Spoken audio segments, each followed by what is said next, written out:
I'm not a lawyer, but there was a lot that happened on motion day 3 in the YSL trial, and I'm gonna try to recap it for you. But we gotta start at the end of the day because it got a little crazy. A little bit of context first. Earlier this week, Brian Steele told the judge that he wanted to call John Melnick to give testimony about his conversations and emails with the prosecutors. If you remember, John Melnick was the original attorney for Kenneth Copeland, aka Woody. But instead of calling John Melnick to the stand, Judge Whitaker told Brian Steele to basically ask Melnick what it is he wanted to say. So at the end of court today, Brian Steele brings this all back up and basically says that Melnick doesn't want to tell Steele what he wants to say. He told Steele he wants to come to court and give his proffer directly to the judge himself. So that's where the next clip begins. I had said, talk to Mr. Melnick and you can put a proffer on the record. So if you're ready to do that, we can do that now. I did speak with Mr. Melnick. I told him what your Honorable Court said. He stated that it was very nice. He said that I did not get his permission for him. He would like to address the court himself. Can you proffer to me? I know you can't say here's what he would say, but how about tell me why it is that you think this is something relevant to this trial at this stage, considering that Judge Glanville has already been recused. And maybe y'all want me to, I have not finished reading all of the material and all of the case law. So I don't know what my decision is going to be on the supplemented motion for mistrial that Mr. Weinstein filed on behalf of Mr. Kendrick. I will rule this weekend. Oh, so ruling on the mistrial motion this weekend? Okay. Do you want to wait and see what that is? Or do you want to just tell me why is it that anything Mr. Melnick might have to say in defense of himself matters for the trial? He said that what the state was saying is not accurate. And I think that goes into your analysis of why there was a meeting in the first place. I don't think that it was appropriate. Adrianne Love said to the judge, it's just patently not true. Via emails, her description of the emails is untrue. So anyway, Mr. Melnick is going to take to task, and you'd make a credibility determination, Adrianne Love, John Melnick's statements. He's saying that what Ms. Hylton said to the court and by both courts is not accurate also. He just said Hylton and Love have both lied. Both of them. All right. Then I have information that there's an off, so it's not in the transcript, so Mr. Weaver's either not there or definitely not reporting it, that Mr. Copeland did talk about the killing of Donovan Thomas, that is not on the transcript. Y'all remember, Brian Steele has said from the beginning that in that ex parte meeting, Kenneth Copeland admitted to unaliving Donovan Thomas. And that would be either Brady, if it's an inconsistency. So wait, so that I understand what you mean. You are saying that you have reason to believe that in the June 10th ex parte meeting, once Mr. Copeland was a part of that he talked about the killing of Nutt at a time when Judge Glanville was in the room? Because there were definitely two different portions where at one point he and Miss Bumpus talked privately, which obviously nobody recorded. So it's entirely possible he talked to her about that. That wouldn't be on the record, and it shouldn't be on the record. And then there was another portion where I believe the court left so that I think Miss Hylton, Miss Bumpus, and Mr. Copeland could talk together. That's the part I'm talking about. So it's not privileged. Okay. All right. Hang on.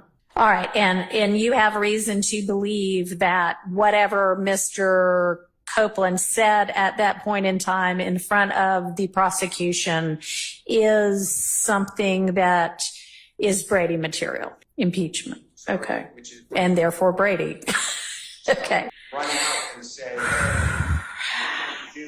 not her signing like that. So I don't trust that the Brady was being complied. That's why I asked you again today, please, can you put some teeth into Brady? Because Mr. Copeland did say on the record, I'm a liar. I have a good faith belief.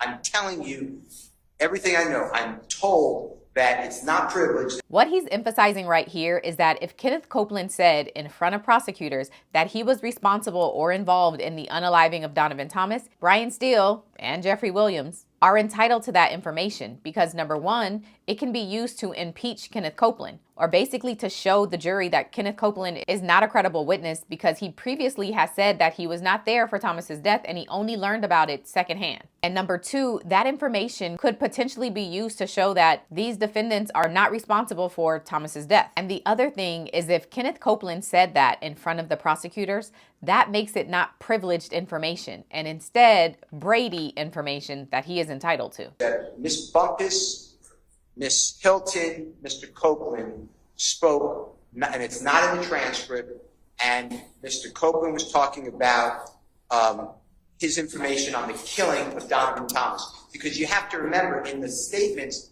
he has himself not involved. Mm-hmm. He has himself learning about through another person. Right. And my understanding is that is not what he said. That's inconsistent on June 10th, and I did not get that from Ms. Hylton. If that's wrong, but I can't ignore what I'm being told. Okay, well, that's new information for this court. So, all right, well, you didn't tell me that before. Okay, well, I didn't mean not to tell you that. I'm trying to. So after that conversation, Judge Whitaker moves on to the second surprising ex parte meeting that we all just learned about. But she says it wasn't all that surprising for the defense. She says, y'all already knew about this. And by the way, y'all, I know that everybody, whenever we were here last and Wednesday, a couple of people made some statements about, oh my gosh, now lo and behold, we find out there's been yet another ex parte we never ever knew about.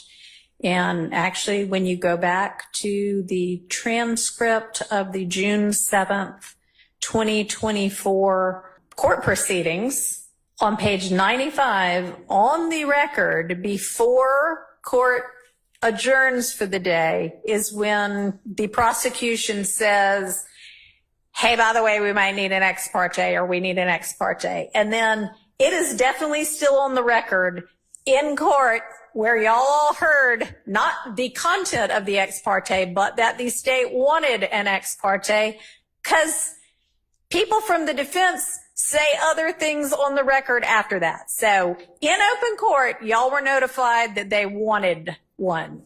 So, I mean, it's not quite the salacious revelation that y'all made it out to be. Yes. As in the King case that the state is relying on, the state has to make a showing of the necessity for the public interest for the for immunity to be granted by the court. Okay. And I was under the impression, I think a very reasonable deduction was that they were simply going back there. And I agree, they did announce an open court and we didn't know the substance, but I think a fair, reasonable deduction would be that they were going back there to present the basis for granting immunity. Little did we know that they had already done that and they were going back there to have that other conversation. So that's Okay. Wrapping back around to that. Yeah.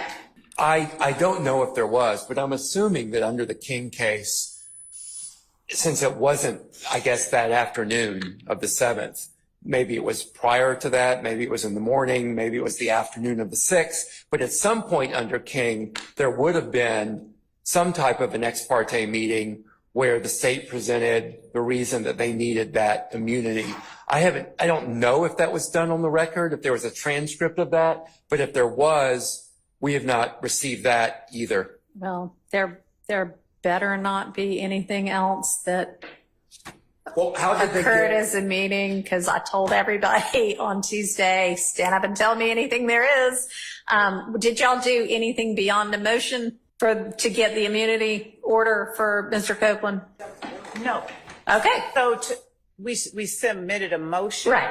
And they have a copy of that. And that's Right. all right. Right. Okay. That was, Okay. What's being alluded to here is that the defense believes there is yet another ex parte meeting where the state requested the immunity for Kenneth Copeland, and they say they have yet to see the transcript for that meeting. But Adrianne Love says there was no additional meeting and that the request for immunity came through a written motion only, not through a meeting. And then this final bombshell. And why don't Mr. Steele, you plan to have Mr. Melnick here at 9-ish. I don't know whether I will hear from him or not. but And Your Honor, so that I'm understanding is on Monday, we're having the matter that Mr. Steele wants to present Mr. Melnick for. maybe, Would that be a collateral issue of? maybe. Okay. I don't know what he's got planned. Maybe you want to ask him, but I don't know if he's talking to you yet.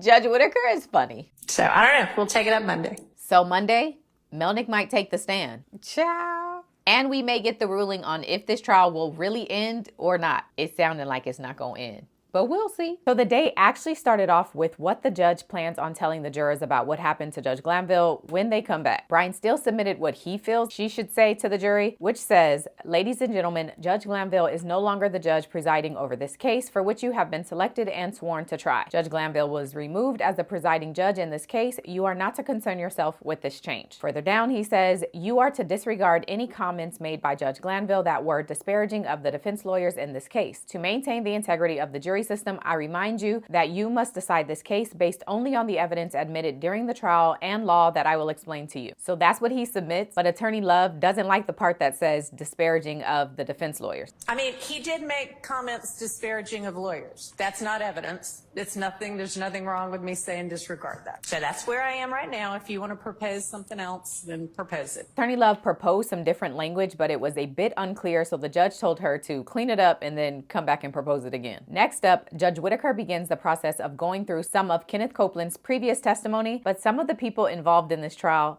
has her a little confused. DK, I'm sorry, y'all. It's going to take me a minute to get all the names. DK is who in real life? Walter. And Mr. Garlington goes by D, right? There's Who is Little D? There's two little D's. There are two of like lots of these people. Okay. So one will be referenced as Little D from Mechanicsville, and that'll be Demikion Garlington, Okay. So does he go by both D and Little D? primarily Little D. Okay. And he's Garlington, but he'll be Lil D from Mechanicsville. And he also is referred to as Scarface. Okay. And then the other Little D will be, Quindarius Zachary and when they say Lil D, from Cleveland. Cleveland. All right. So we got And they also call him Sick D. Sick D, Lil D, or Sick D. And he'll be from Cleveland. Okay. Thank you. Yes. While you're reviewing this, with all due respect, I want to renew my motion for mistrial based upon the entirety of the record up to this point. I think it's impossible for you to jump parachute into this. I think this morning demonstrates why it's very difficult for the court to do that without having the background of the last 6 months of testimony. Everybody agrees that everything that Mr. Copeland testified to in front of the jury after the motion to recuse was filed on June 12th has to be redone. So that's why we were replowing this. No. Go ahead. Okay, but that... But yes, I don't know everybody's nickname yet. That's true.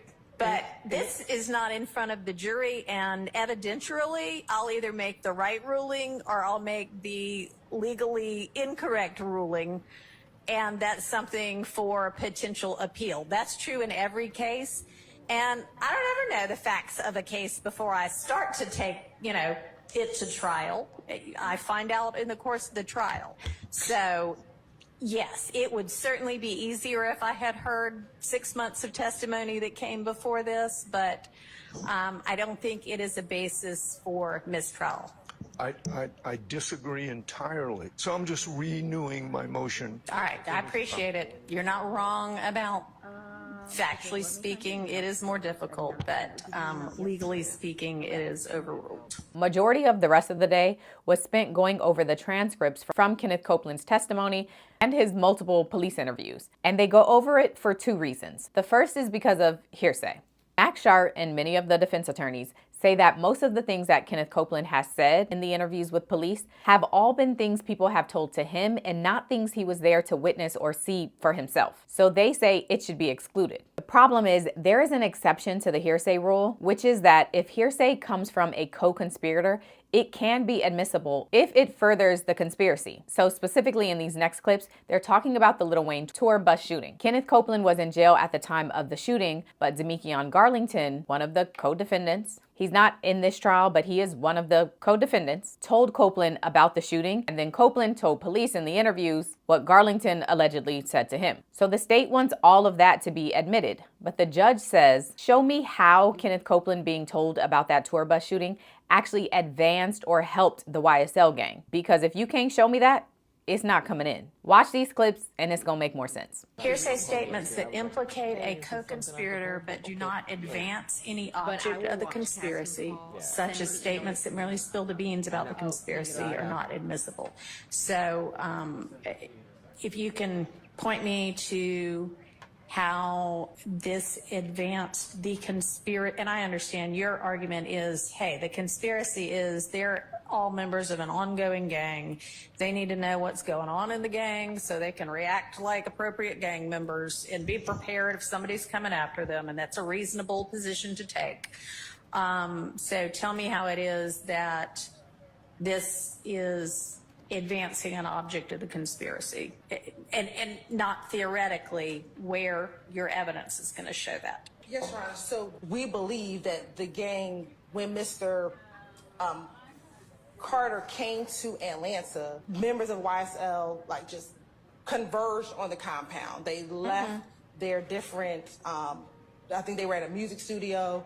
They all came there in an effort to intimidate or threaten Mr. Carter. So informing another gang member of those activities is keeping him abreast of those activities. I believe that Mr. Copeland, we're going to confirm, was incarcerated at the time of the Lil Wayne bus shooting. So we believe that he was being kept abreast of what was happening while he was incarcerated. And then once he was released, he was provided this information in order to, whatever the next steps were, whether it would be to further intimidate Mr. Carter, but he was made aware of everything that occurred while he was in custody. So do you have any evidence that then when he got out of custody, he also began to participate in this threatening of Lil Wayne and his peeps? No, we do not have any evidence. Okay, so then how is it furthering the conspiracy of being in the YSL gang and not just, hey, guess what happened today? Because he then can claim notoriety as being a member of YSL. That helps him? How does that help the gang? Because it promotes their notoriety, the fact that YSL themselves had the ability to shoot at a famous person. That promotes the gang across. It made headline news. It made news. That may be. Again, how does them apprising Mr. Copeland of it further the purposes of the gang? Does he post or brag about YSL shooting up the bus? No, we do not have any evidence of him posting on social media YSL shooting up the bus. Okay. I don't think y'all have sufficiently satisfied the co-conspirator exception there. I'll keep that part out. Let's move on to the next one. Look at us making progress. Y'all can never make me hate this judge. She's funny. So on that one, the judge rules that the state doesn't prove that the statements furthered the gang. So she says the hearsay exception doesn't apply and those statements won't be allowed in. But on some other statements, she actually agrees with the state and allows statements in. Of what he says in here, which is he does everything that Shannon tells him to do. That Thug tells him to do. That Thug tells him to do. We have charged Mr. Williams with a leadership charge, which is count 56 of the indictments. And so we believe that that is relevant as it relates to Mr. Williams being the leader of the gang, and now a co-conspirator, member of the gang, is now telling law enforcement this other co-conspirator, this other member of the gang does everything the leader tells him to do. That portion is relevant for one, to show evidence of the leadership count, Your Honor, and that Mr. Stillwell has conversations with Mr. Copeland about his role in the gang. I am going to permit this over the 401 and 403 objections. It's not improper character evidence. It's Mr. Copeland's firsthand knowledge, and it may be damaging to your client, but sometimes the state's evidence is damaging to the defense. So the next big thing is prior inconsistent statements. Basically, Judge Glanville was allowing the state to play the recordings of Kenneth Copeland's police interviews because the state said that what he's saying on the stand is inconsistent with what he said in those interviews. But Judge Whitaker is saying, I'm not going to allow you to just play the full recordings. She says if Kenneth Copeland comes back to testify and says something that's inconsistent with what he said in the interview, you can play that specific part that's inconsistent, not the whole thing. Okay, so if he ends up saying, I don't know what I said before, but everything I said was a lie, then you can't necessarily just play everything he said. But if he says, everything I said was a lie and I just said it to get out of jail, and then you say, aha, this shows right here you were willing to go to jail and keep quiet, then that's a prior inconsistent statement. But no, you do not. I mean, it still has to be, and it may not be, it has to be like every line, but you can't play an hour-long video unless at least most of that video in some way is inconsistent to what he's saying on the stand. But I would not think the entirety of something can come in just because one sentence in it is inconsistent. And then Judge Whitaker moves on to another one of Kenneth Copeland's interviews, but she mixes up the date of the interview. Move on to February 28th. Is that what you said? January 28th. January 28th. Right. February 21st, January 28th. I am just making it that much more confusing. Sorry, y'all. Mr. Harvey's going to use that later when I say that. Even the judge admitted it. I'm teasing you, Mr. Harvey. Although I bet you will. Whitaker also tells the attorneys to come up with what she should tell the jury about why they are having to rehear Kenneth Copeland's testimony. And she tells them, as of now, the jury has been told to report back on Wednesday. I actually, at this point, told the jury, don't come before Wednesday because I figured we had enough work to do Monday and Tuesday. So unless she rules that there's a mistrial, we will be back in action with a full jury on Wednesday.